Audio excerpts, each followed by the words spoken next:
ceva ca lumea. Da. Voi juca pentru tine $1 găurit. Hai, să vedem.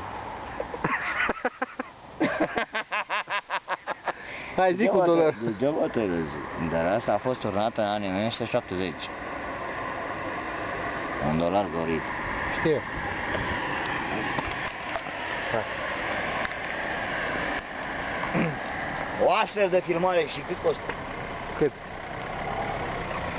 70.000 de euro. Oricum, tu poți să o filmezi, dar nu poți să o vinzi fără semnătura mea. Da, așa e. Un mare actor. Și cine a fost? Care a jucat? Și cine a jucat acolo? Bine. Au fost doi mari actori. Unul este Clint Eastwood. Da. Și al doilea este Frank Canara. Bravo. Atenție mare la filmare, da? Da, da. Hai, bagă. Eu îți dau filmul, dar știi ce nu îți dau?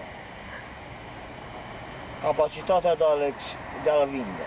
Nu-l vând, îl dau gratis. Corect. Bun.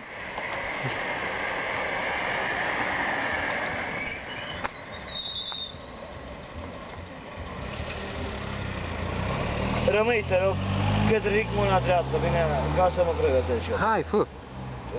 Numai te rog să mă pregătesc.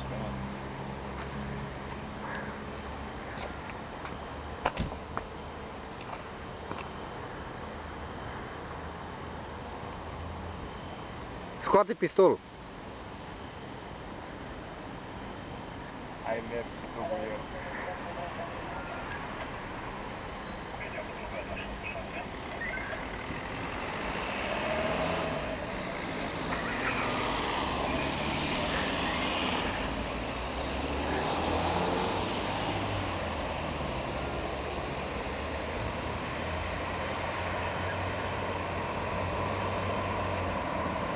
Filmează.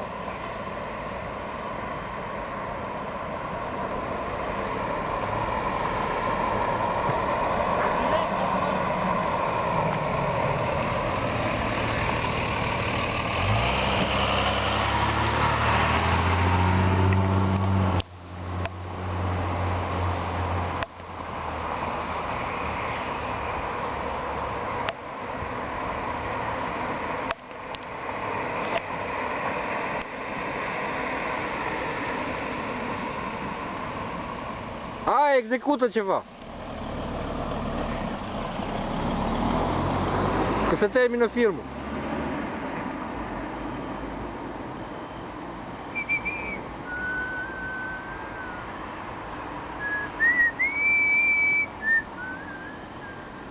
Da, asta e melodia din film.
Care a murit? Clint Eastwood?